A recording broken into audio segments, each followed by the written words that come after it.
Welcome back to the reading studio. Time for chapter 7 in Stone Fox. So, let's get reading. Stone Fox by John Reynolds Gardiner.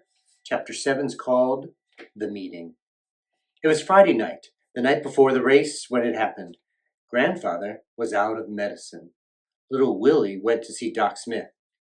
Here, Doc Smith handed little Willy a piece of paper with some scribbling on it.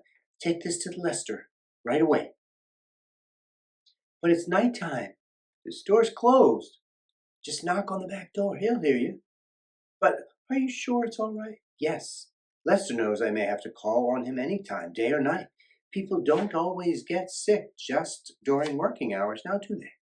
No, I guess they don't. Little Willy headed for the door. He wished he could stay and have some of that cinnamon cake Doc Smith was baking in the oven. It smelled mighty good. But Grandfather needed his medicine. And anyway, he wouldn't think of staying without being asked.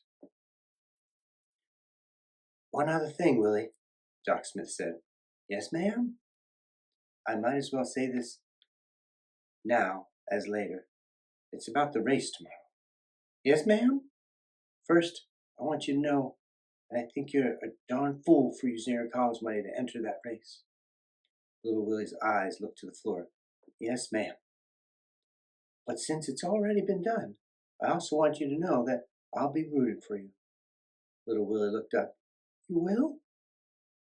Win, Willy. Win that race tomorrow. Little Willy beamed. He tried to speak, but couldn't find the words. Embarrassed, he backed over to the door, gave a little wave, and then turned quickly to leave. And Willy? Yes, ma'am? If you stay a minute, you can have some of that cinnamon cake I've got in the oven. Yes, ma'am. Later, on his way to town, little Willy sang at the top of his lungs. The sled's runners cut through the snow with a swish. This was a treacherous road at night, but the moon was out and Searchlight could see well. And anyway, they knew this road by heart. Nothing was going to happen. Lester gave little Willy a big bottle of what looked like dirty milk. How's your grandfather doing? Lester asked. Not so good. But after I win the race tomorrow, he'll get better. Doc Smith thinks so, too. Lester smiled. I admire you, Willy. You got a heap of courage going up against the likes of Stone Fox. You know he's never lost, don't you? Yes, I know. Thank you for the medicine. Little Willy waved goodbye as Searchlight started off down Main Street. Lester watched the departing sled for a long time before he yelled, Good luck, son! On his way out of town, along North Road, little Willy heard dogs barking. The sounds came from the old deserted barn near the schoolhouse. Little Willy decided to investigate. He squeaked open the barn door and peeked in.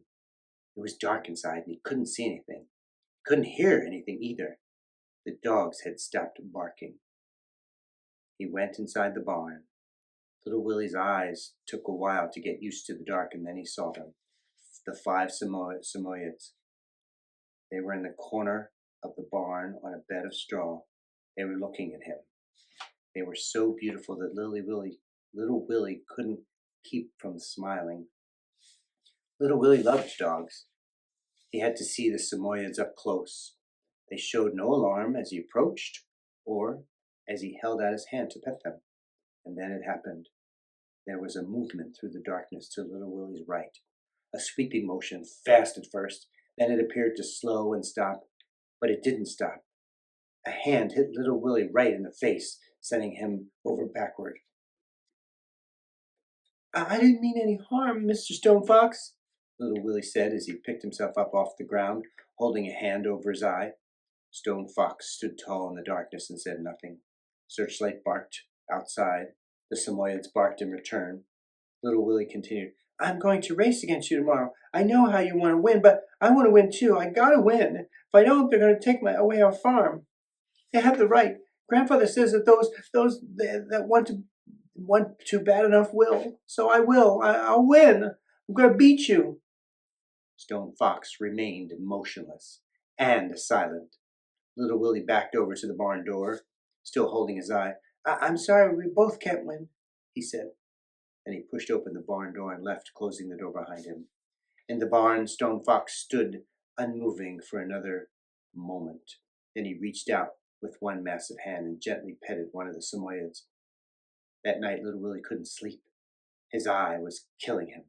And when little Willie couldn't sleep, Searchlight couldn't sleep. Both tossed and turned for hours, and whenever little Willie looked over to see if Searchlight was asleep, she'd just be lying there with her eyes wide open staring back at him. Little Willie needed his rest. So did Searchlight. Tomorrow was going to be a big day, the biggest day in their lives. And that's the end of chapter 7 of Stone Fox. Thanks for tuning in. Please be sure to like and subscribe, and I can't wait to get to the next few chapters in Stone Fox. I'll read to you soon.